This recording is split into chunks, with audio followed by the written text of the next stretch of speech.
अपने प्रतिनिधियों को परखने का प्रभावी माध्यम, सभा से विधानसभा।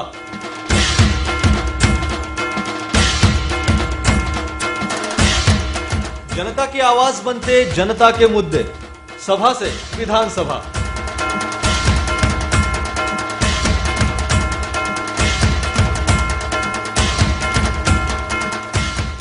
चुनावी रण में उम्मीदवारों की सही पहचान, सभा से विधानसभा।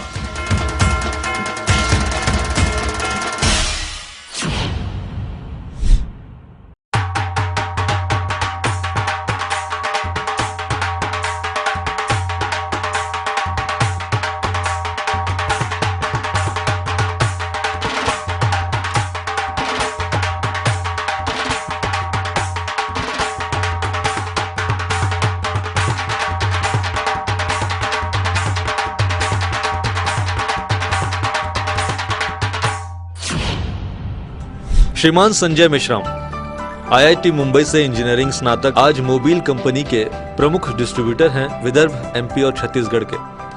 बचपन से ही समाज सेवा से जुड़े संजय जी जल्द ही रोटरी क्लब से जुड़े और अपने सामाजिक योगदान को एक नया आयाम दिया। उमरेड क्षेत्र से कई सालों से लगाव की वजह से ही आज उन्होंने विदर्भ के उमरेड क्षेत्र में सामाजिक कार्यों को गति दी। आज उमरेड क्षेत्र में हर गांव और हर कस्बे में संजय मेश्राम जी ने सामाजिक योगदान दिया है और उस क्षेत्र से एक सच्चे लोक नेता करके उभर रहे हैं।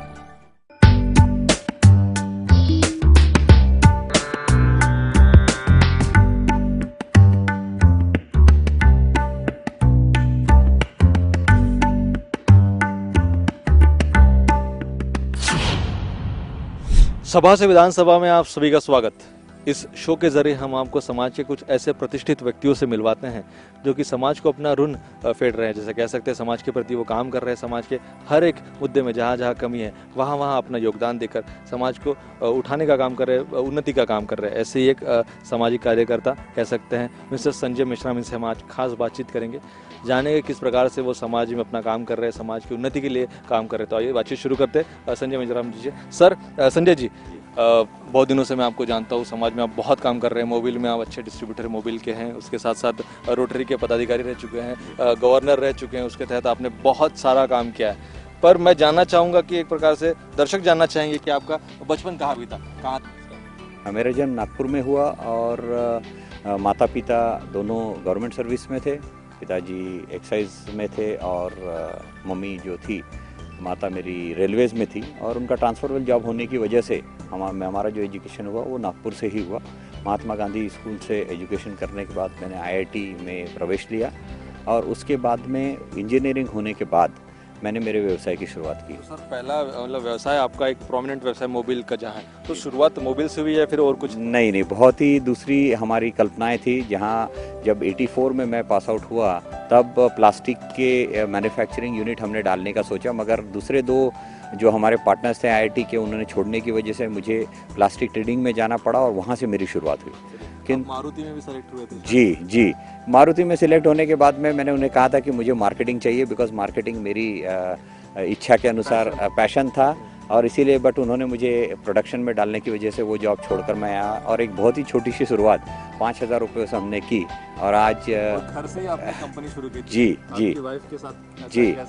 जी, ये तो मैंने अकेले ही शुरू किया था। वाइफ तो बाद में आई और लोग लड़कियां देना पसंद नहीं करते हमारे समाज में, किंतु हाँ, व्यवसायिकों को, किंतु वो बदला और उसके बाद में धीरे धीरे कोशिश करते हुए विभिन्न क्षेत्रों में काम करते हुए आज हम 25 करोड़ का टर्नओवर करते हैं। और उसके माध्यम से टर्नओवर की बात दूसरी है, मुझे खुशी इस बात की है कि आज मैं जहां नौकरी पहले करता था उसी जगह मैं आज नौकरी देने वाला बना हूं। आज करीब 50 लोग, 50 परिवार हमारे इस कंपनी के माध्यम से जीविका चला रहे हैं। इसका मुझे बहुत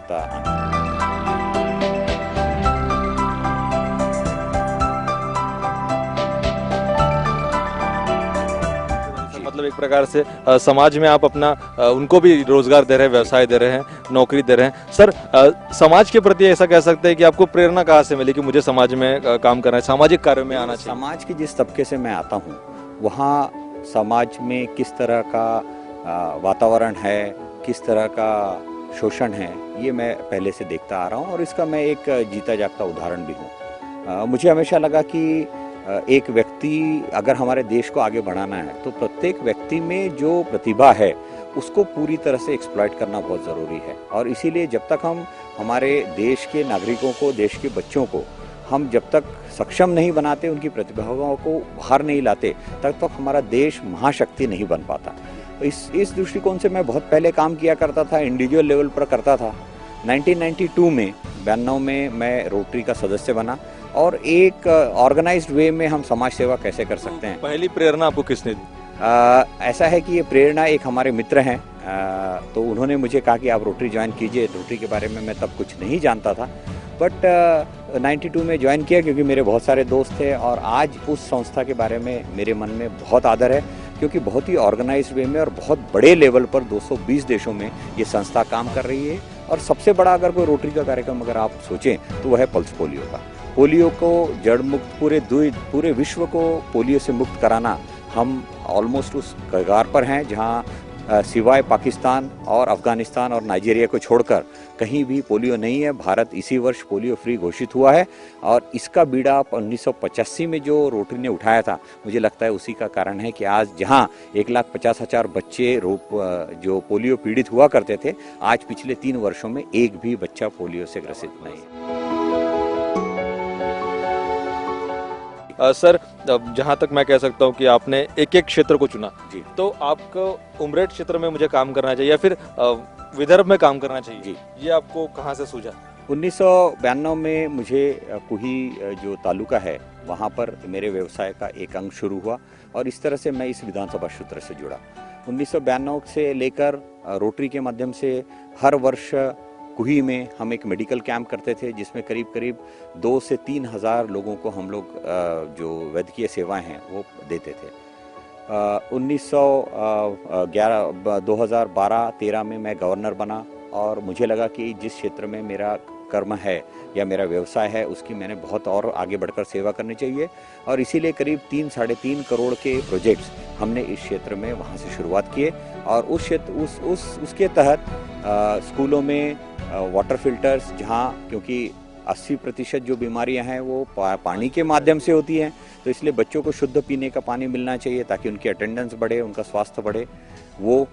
उनको ग्रामीण भागों में जो शिक्षा का दर्जा है वो ऊंचा उठे, क्योंकि यहाँ शिक्षा का उतना अच्छा ये नहीं होता, इसलिए ई लर्निंग सिस्टम जो है वो भी हमने शुरू करवाया। करीब करीब 31 स्कूलों में हमने यहाँ पर ई लर्निंग, मतलब कंप्यूटर के माध्यम से अगर आपके पास शिक्षक नहीं है तो भी आप अपना पढ़ाई कर सकते हैं, आप परीक्षा दे सकते हैं, आप लेटेस्ट टेक्नोलॉजी जो है वो हमने उनको उपलब्ध कराई।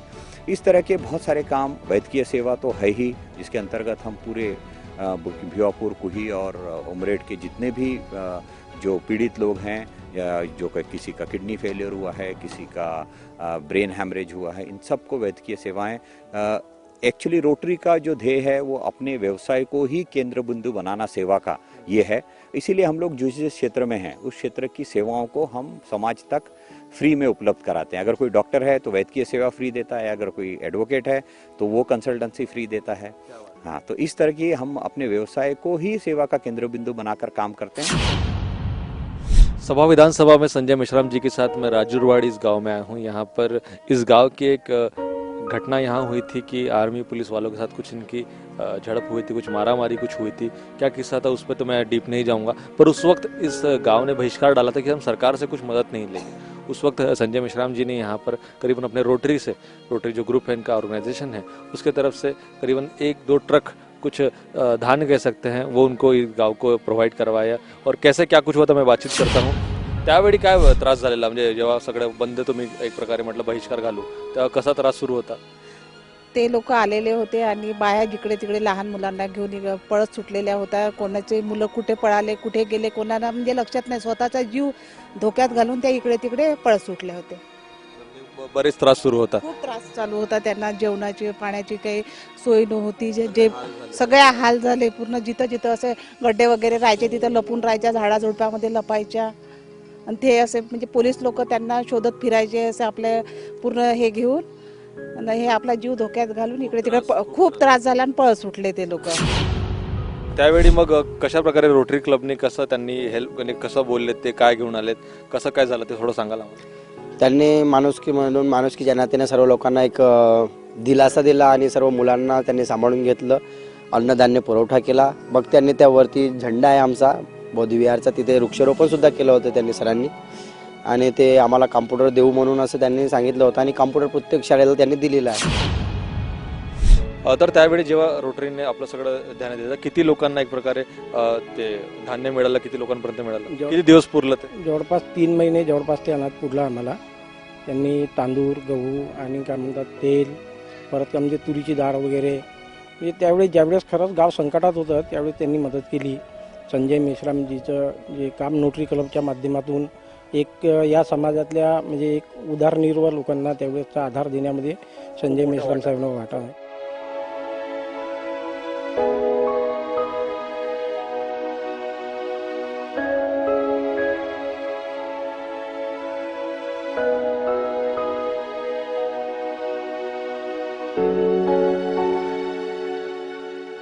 मेरा नागपुर का जो प्रोजेक्ट था उसका 4 साल तक उन्होंने किराया अपने पे ले लिया.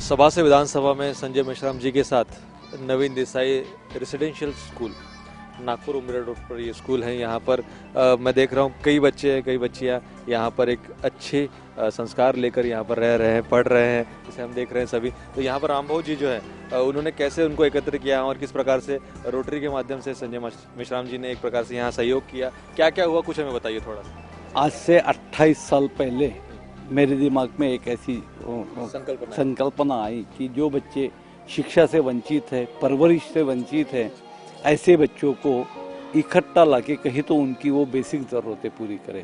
और मैं शुरू भी हुआ, लेकिन आगे में मुझे काफ़ी सारी परेशानियां आई। तब जब शुरू किया तो इतना ही था कि इन बच्चों को की ज़रूरतें पूरी हो जाए, ये पढ़ना लिखना शुरू हो जाए। लेकिन जब प्रैक्टिकली शुरू किया तो काफ़ी सारी अड़चनें आई और इसकी शुरुआत मैंने नागपुर से की। जब मैंने नागपुर से शुरुआत की तो मैंने ऐसे कम्युनिटी के बच्चों को हाथ लगाया कि उसके पहले इस देश में किसी ने भी उस कम्युनिटी के बच्चों को हाथ नहीं लगाया था। वो सभी बच्चे सेक्स वर्कर्स के बच्चे थे। और जब उनको लेके मैं सिटी में रहने लगा सभ्य समाज के बीच में, तो मुझे काफ़ी परेशानी हुई। इतनी परेशानियाँ हुई और उस वक्त संजय जी मेश्राम मेरे काफ़ी अच्छे दोस्त थे। उनको मेरी तकलीफ़ें जब पता चली तो वो मेरे पीछे आके खड़े हो गए और मेरे पीछे आके खड़े होने के बाद फिर मैं मेरी समस्या उनको बताते रहा। बीच में बच्चों को अच्छी परवरिश मिल रही, इस कारण काफ़ी सारे बच्चे भी आना शुरू हो गए। और ऐसे इसमें सबसे पहले तो मेरे लिए आर्थिक संकटें पैदा हुई कि जो बच्चे आए तो अब उनको मैं मना कैसे करूँ, ये एक सवाल था, और उनको रखूँ तो कैसे पालूँ, ये दूसरा सवाल था। ये सारी बातें जब संजय जी मेश्राम को मालूम हुई तो उन्होंने सबसे पहले मेरे पीछे खड़े होकर मेरी आर्थिक समस्याएं छुड़ाना शुरू किया। ये बार के मकान बदलने के समस्या को जब उन्होंने देखा तो उन्होंने एक दिन मेरे सामने एक बात रखी, बोले रामभाऊ अपन ऐसा करते कि एक परमानेंट ही अपना मकान बनवा लेते। और उन्होंने रोटरी के माध्यम से, उनके दोस्तों के माध्यम से, या उनका जो भी समाज में परिचय है और खुद के जेब से ऐसा करके मुझे एक आशियाना नागपुर में खड़ा करके दिया, जहां आज 32 बच्चे उसी कम्युनिटी के मेरे घर में रहते हैं, मेरे साथ में रहते हैं। न्यू आयडियल गर्ल्स स्कूल ही महिलांची शाळा आहे, इथे उमरेडला सुरू आहे। खूप हिस्टॉरिकल शाळा आहे इथे। या शाळेबद्दल थोडी याची भूमिका आपण ऐकून घेऊया यांच्या अध्यक्षांकडून। मॅडम सांगा, या शाळेच्या इतिहासाबद्दल थोडंफार सांगा आम्हाला। 1936 ला मुलांची पहिली शाळा सुरू झाली आयडियल एज्युकेशन सोसायटीतर्फे आणि त्यानंतर स्वर्गीय इंदिराबाई लोकरे यांनी 1937ला उमरेड नगरीमध्ये मुलींची पहिली शाळा सुरू केली आणि 1938ला तिला मान्यता मिळाली. तेव्हापासून ही शाळा सुरू आहे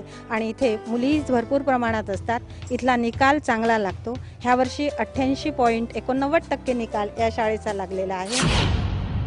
ही प्राचीन शाळा आहे, परंतु काय झालं आहे की अनेक काही अशा समस्या आहेत. त्यामुळे जसं शाळेची इमारत आहे, इतर सोयीसुविधा आहेत, त्या उपलब्ध नसल्यामुळे शाळेचा पाहिजे त्या प्रकारे विद्यार्थिनीचा सर्वांगीण विकास करता येत नाही. तरी पण त्यामधूनच रोटरी क्लबतर्फे आम्हाला जे पाण्याचं प्युरिफायर जे मिळालं, त्यामुळे विद्यार्थिनीचं जे आरोग्य आहे ते सुधारण्यास मदतच झाली. कारण की अगोदर ते ज्या घरून पाणी आणायचे ते दूषित पाणी असायचं आणि इथून जे पाणी त्यांना मिळू लागलं, त्यामुळे त्यांच्या ज्या काही समस्या ज्या होत्या, शारीरिक समस्या त्या वाढत चाललेल्या होत्या, त्या कमी झाल्या. आणि अशीच जर मदत मिळत राहिली शाळेला तर एकंदरीत सर्वांगीण विकास जो आहे तो चांगल्या प्रकारे होऊ शकतो. आमच्या शाळेत येणाऱ्या ज्या विद्यार्थिनी असतात त्या अत्यंत तळागाळातल्या असतात, ज्यांना आर्थिक समस्या असतात, अनेक समस्या, कौटुंबिक समस्या असतात. आणि अशा वेळेला या अशा परिस्थितीमध्ये जेव्हा आमच्याकडे काही म्हणजे साधन सुविधा पुरेशा प्रमाणात उपलब्ध नाहीत, तरी आमच्या मुख्याध्यापिका, आम्ही सगळे शिक्षक वर्ग, मॅनेजमेंट वर्ग या सर्वांनी या शाळेची प्रगती साधण्याच्या दृष्टिकोनात आमच्या परीनं आम्ही आर्थिक जेवढं काही जमेल किंवा रोटरी क्लब तर्फे जसं आता पाण्याची सुविधा आम्हाला उपलब्ध करून दिली आहे, त्याच्याबद्दल आम्ही त्यांचे फार आभारी आहोत, धन्यवाद देतो त्यांना. त्यांनी अशीच रोटरी क्लबतर्फे आम्हाला या बिल्डिंग बांधण्यासाठी किंवा इतर बाबतीत मदत मिळावी अशी अपेक्षा.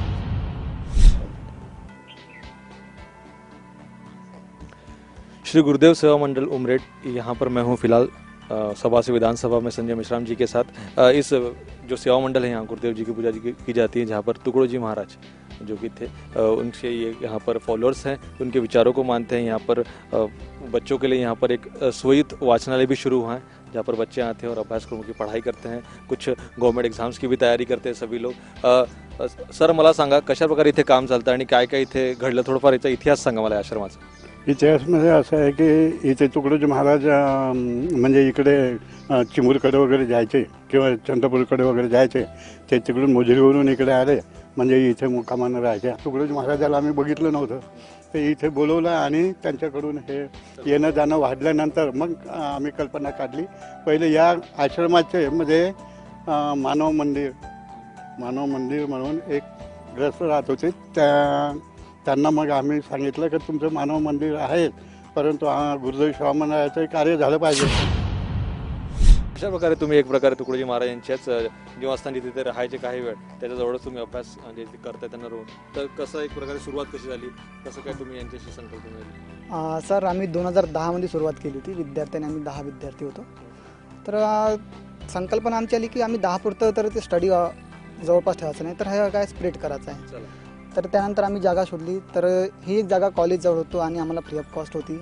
आणि दुसरा म्हणजे की तुकडोजी महाराजांचा सहवास लावला, त्यासाठी मग आम्ही पॉझिटिव्हिटी होणार, हा अभ्यासासाठी आहे, एन्व्हायरमेंट छान होतं, तर त्याकरता आम्ही मग 2010 येऊन केलं। त्यानंतर 11 सरांसोबत भेटलं आणि हां त्यानंतर पुस्तकाची थोडी गरज होती, कारण की विद्यार्थी गावपळाशी जेवढा आहे, उमरेडमध्ये आमची पहिली कॉम्पिटेटिव्ह एक्झामची लायब्ररी आहे आणि विद्यार्थ्यांना कॉम्पिटेटिव्ह एक्झाममध्ये आणायचं होतं, मेन म्हणजे फॉलो त्यांना करायचं होतं। तर त्यासाठी आम्ही बाहेरचे जे खेडे घातले त्यांना विद्यार्थ्यांना जमवलं, त्यांनी माहिती सांगितली, त्यानंतर आज इथे विद्यार्थी 200-250 जवळपास आहेत आणि हा विद्यार्थी आणि खूप भरपूर लागू राहिले। सरांकडून आम्हाला 2दा आले आहेत, एकदा ज्यावेळी 11 मिळाला तो सरांकडून आम्हाला 10,000ची पुस्तकं मिळाली आणि त्यांच्यामुळे समोर गती आली।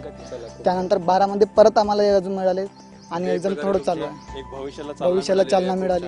विद्यार्थ्यांना ज्या पुस्तका गरजा असतात त्या मग तुम्ही सरांपर्यंत पोहोचवता, मग कशा प्रकारे विद्यार्थ्यांना आणखी लाभ होतोय, काय होतंय? विद्यार्थी इथे येतात आणि विद्यार्थी इथे आल्यानंतर पुस्तक घेऊन घरी जातात आणि ते 7 दिवसानंतर आणून देतात आणि पुस्तकाची कमतरता भासल्यास आम्ही सरांना भेटतो, सरांना सांगतो की इथे काय प्रॉब्लेम आहे, गरीब विद्यार्थ्यांना कशा पद्धतीने विद्यार्थी वगैरे काही बनत पण काही सिलेक्ट पण कॉम्पिटिशन होत आहे, तर तिथे 30 ते 30च्या जवळ त्यांची लिस्ट झालेली आहे, ती लिस्ट आम्ही लावलेली आहे लायब्ररीमध्ये। जो मुद्दे मेरे ध्यान में आए हैं वो एक स्वास्थ्य का मुद्दा जो ग्रामीण क्षेत्र में बहुत सीरियस है।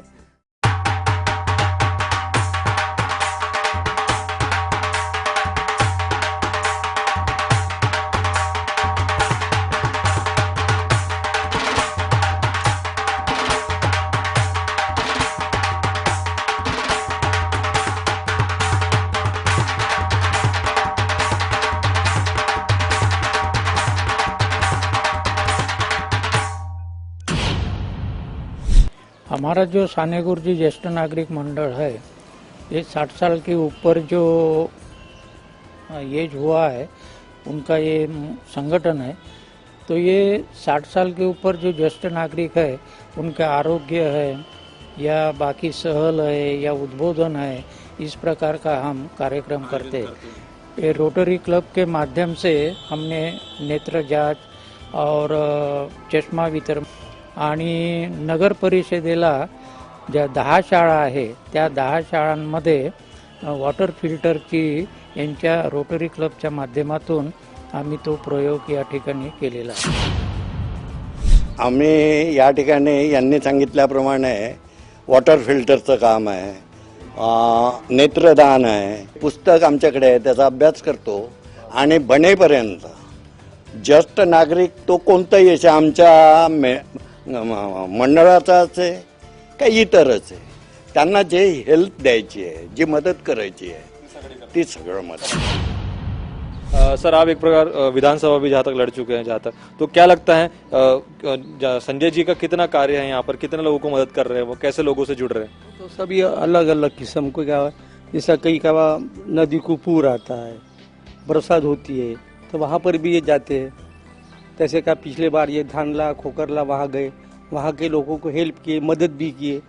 पिछली बार यहाँ पर उदासे के पास में का पारधी लोगों के का मकान जलाए गए, का पुलिस ने अन्याय अत्याचार किए, तो वहाँ पर भी का इनके रोटरी क्लब के हिस्से का संजीव मिश्रा वहाँ गए, जितना भी इनसे हेल्प हो सका बर्तन दिए, पैसे दिए, कपड़े दिए, मुझे हर ठिकान में जहाँ जहाँ जैसी जैसी ज़रूरत है वैसे ये पूरी करते हैं हमेशा का। फिर होगा सामाजिक का जो सामाजिक काम लेकर आते उनको भी हेल्प करते, गरीब आते उनको मदद करते। कभी पेशेंट रहा नागपुर में हॉस्पिटल में लेके जाना है, वहाँ पर भी इनकी मदद होती है। मैं जहाँ जो जैसी ज़रूरत है, अभी तक के मेरे देखने में आया कि उमरेड निर्वाचन क्षेत्र में जैसे जैसे लोग मिलते, बहुत से लोग दुखी भी आते, बीमार भी आते, उनको का वो ढंग से मदद करते हैं। और जो भी सामाजिक संगठन है जो देश के लिए समाज के लिए काम करते, उनको भी मदद करते हैं। सभा से विधानसभा में मैं संजय मेश्राम जी के साथ पूरा उमरेड घूम रहा हूँ। यहाँ पर हम एक ईटनकर स्कूल यहाँ पर है, देवराज जी की वहाँ पर है। यहाँ पर हमारे साथ उनके पदाधिकारी हैं मौजूद। यहाँ पर ये लोग व्यसन मुक्त समाज को व्यसन मुक्त करने के लिए कई प्रकार के सोशल इवेंट्स गैदर करते हैं, यहाँ पर इवेंट करते हैं। सर किस प्रकार के इवेंट्स आप करते हैं? हम समाज जागृति के लिए रैली निकालना है और कॉलेज में प्रोग्राम करना है, पोस्टर स्पर्धा लेना है, उसके जो अगर कहीं बैनर लगाना काम हो तो बैनर लगाते हैं, जन जागृति करते हैं। अगर कॉलेज में कोई खर्रा खाता है तो उनको टोकते हैं, खर्रा खाने से क्या होता है, कैंसर कैसा होता है, और इसके जो परिणाम है वो परिणाम लड़कों को समझा देते हैं। और अच्छे तरह से लड़के भी इसके लिए हमारे को अच्छे तरह से सहभाग होते हैं और सहभाग को करके हमारे को सहायता करते हैं। कम से कम 3000 बच्चों का, लड़कों का और सामाजिक सेवा जो संस्थान यहाँ है उनका भी सहयोग लेके हमने बहुत बड़ी जन जागृति रैली निकाले थे। उनका समापन भी हमने एक अच्छी तरह स्लाइड शो वगैरह दिखा के, ताकि व्यसन मुक्ति से वो लोग दूर रहे।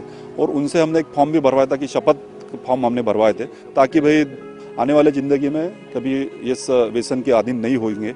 और हम लोग कुछ हमारे साथ में जो युवा साथी है उनको भी हम प्रेरित करेंगे कि ताकि आप भी व्यसन मुक्त यहाँ से हो, जीवन जिए। ऐसा हमने भी वो अभियान चला था, उसमें हमें काफ़ी मदद हमारे रोटरी इंटरनेशनल से मिली थी। राजकीय प्रवास शुरू हुआ, ये मुकुल वासनिक जी की जब यहाँ डिक्लेयर हुई सीट रामटेक की, और वो हमारे मित्र होने की वजह से मैंने ये राजकीय प्रवास शुरू किया। और फिर उनका जो भी प्रचार और प्रसार है वो यहाँ और काटोल, ये 2 कॉन्स्टिट्यूंसीज मैंने देखी। पिछले 6 साल से लगातार ये सेवाएं हम यहाँ उपलब्ध कर रहे हैं और इसी तरह से मेरा ये राजकीय प्रवास शुरू हुआ। तो सर प्रवास तो आपका शुरू हो चुका है, पर फिलहाल अभी विधानसभा तो 2-3 महीने दूर है, जहाँ तक लोगों ने तैयारियां शुरू कर दी हैं। पर कह सकते हैं कि आपने तैयारियां नहीं की थी, आपने बस नेचुरली लोगों को मदद की। जहाँ तक मैं आज पूरा घुमा हूँ आपके साथ, मैंने देखा है कि कई बार प्रैक्टिकली आपने लोगों को मदद की है। तो फिर अगर आपको टिकट मिलते हैं, अगर आप चुन कर आते हैं, तो फिर आप क्या काम करेंगे? आपका एजेंडा क्या होगा, क्या आपके मुद्दे होंगे? जो मुद्दे मेरे ध्यान में आए हैं वो एक स्वास्थ्य का मुद्दा जो ग्रामीण क्षेत्र में बहुत सीरियस है। अपने आरोग्य के प्रति जागरूकता, कुछ हुआ तो तुरंत उसका इलाज करना और अच्छा इलाज उनको मिलना, ये है। और दूसरा विद्यार्थियों का यहाँ के जो ग्रामीण भाग के विद्यार्थी हैं उन्हें उस तरह की शिक्षा नहीं मिल पाती जैसे शहरों में मिल पाती है, क्वालिटी एजुकेशन। इसीलिए यहाँ के शिक्षा का दर्जा कैसे बढ़ाना, इसके बारे में मेरा एक विज़न है जो मैं आपके साथ शेयर करना चाहता हूँ कि कम से कम एक तालुका में हर जो जिला परिषद सर्कल है वहाँ एक पहली से चौथी तक की शाला हो और 5वीं से लेके 8वीं तक शाला जो हो वो तालुका स्तर पर 10 एकड़ के क्षेत्र में हो, और उसी के साथ में 9वीं 10वीं 11वीं और 12वीं ये जो 4 साल होते हैं ये विद्यार्थी के जीवन के बहुत महत्वपूर्ण होते हैं, क्योंकि यही उनका फिजिकल विकास होता है, मेंटल विकास होता है, उनको कैरियर गाइडेंस के बारे में जो जानकारी चाहिए वो मिल सकती है। प्लस घर के वातावरण जो उन्हें अच्छा वातावरण नहीं मिल पाता वो उस वातावरण से हट के एक हॉस्टल के वातावरण में किस तरह से जिया जाता है, इंग्लिश कैसे बोली जाती है, इंटरव्यू कैसे फेस किया जाता है, इन सब चीज़ों का जो ज्ञान है, नॉलेज है, उनको दिया जाएगा ताकि वो आगे जाके अपने अपने व्यवसाय में अपने जो प्रोफेशनल कोर्स है उसमें अच्छी तरह से काम कर सकें। ये मेरा विजन है। सर, और किन मुद्दों पर, क्या व्यवसाय के लिए कुछ यहाँ पर इंडस्ट्रीज आएंगी या फिर और कुछ होगा? महिलाओं के विकास के लिए और क्या करना चाहेंगे आप, क्योंकि और उसी के साथ साथ नारी आगे बढ़े उसके लिए आप क्या करेंगे, उनकी सुरक्षा के लिए क्या कुछ मुद्दे हैं आपके? देखिए, महिला एक बहुत बड़ा घटक हमारे समाज का है, मगर हमारी सामाजिक व्यवस्था ऐसी है कि महिलाओं का जो योगदान है सामाजिक क्षेत्र में या राजकीय क्षेत्र में ये उतना नहीं है। अभी आरक्षण 30% जो हुआ है, 33% वो लागू अगर होगा, मगर नेतृत्व डेवलप करने के लिए एक अरसा लगता है, ओवरनाइट नेतृत्व डेवलप नहीं होता। इसीलिए शायद ग्राम पंचायत में सरपंच के लिए आरक्षण किया गया, उसके बाद पंचायत समिति में, उसके बाद जिला परिषद में और उसके बाद विधानसभा में, इस तरह का है। तो नेतृत्व डेवलप करना, लोगों को सामने लाना, उनको शिक्षित करना, उनका जागरूकता बढ़ाना अपने अधिकारों के प्रति, ये एक मेरा बहुत बड़ा कार्यक्रम है। और मैं समझता हूँ सामाजिक दृष्टिकोण से जो दारू का जो एक प्रमाण है वो हमारे ग्रामीण क्षेत्र में बहुत बड़ा है। व्यसन, इसीलिए व्यसन मुक्तता पर हमने बहुत बड़ा एक कार्यक्रम इसके अंदर लिया है, और उसका जो सबसे ज़्यादा प्रभाव होता है वो महिलाओं पर ही होता है। जो अत्याचार उन पर होते हैं और जो मारा पीट होते हैं, फिजिकल शोषण होता है इन सब चीज़ों के लिए। इसीलिए कहीं ना कहीं इस व्यसन को, इस चीज़ को अगर मेरा विज़न है कि इसको कहीं ना कहीं इस समाज से हटाना है, दूर करना है, बंदी लानी है, ताकि ये जो घर जो उद्ध्वस्त होते जा रहे हैं, मुझे लगता है कहीं ना कहीं इस पर बंदिश लाना बहुत ज़रूरी है। और अगर हमने इस पर बंदी लाई तो मुझे लगता है कि आज का जो युवा वर्ग है वो कहीं ना कहीं अपनी प्रतिभा अच्छे एक सकारात्मक दृष्टिकोण से देश की प्रगति में लगा सकते हैं। बहुत अच्छा विजन है सर। मैं तो जरूर चाहूँगा कि आपको टिकट मिले, आप जहाँ से चाहते हैं वहाँ से पार्टी को। अगर नहीं भी मिली तो भी आप ये अपना काम जारी रखेंगे, जहाँ तक मुझे इतना, मैं तो आपको जानता ही हूँ, जहाँ तक वो आप जारी रखेंगे वो सारे काम। बहुत बहुत शुभकामनाएं सर आपके लिए, और थैंक यू आवाज इंडिया में हमें वक्त देने के लिए। चलिए दर्शकों, ये थे संजय मेश्राम जी, जिनसे हमने जाना किस प्रकार से एक व्यक्ति व्यावसायिक हो सकता है, उसी के साथ साथ समाज के प्रति उसका जो दृष्टिकोण है वो एक पॉजिटिव होना चाहिए। वो समाज के लिए जो कमियाँ उसे दिखती है उसे वो दूर करने के लिए झटता है। ऐसे ही एक शख्सियत से हम आपको रूबरू करवाएंगे अगले एपिसोड में, सभा से विधानसभा में। तब तक देखते रहिए आवाज इंडिया टीवी।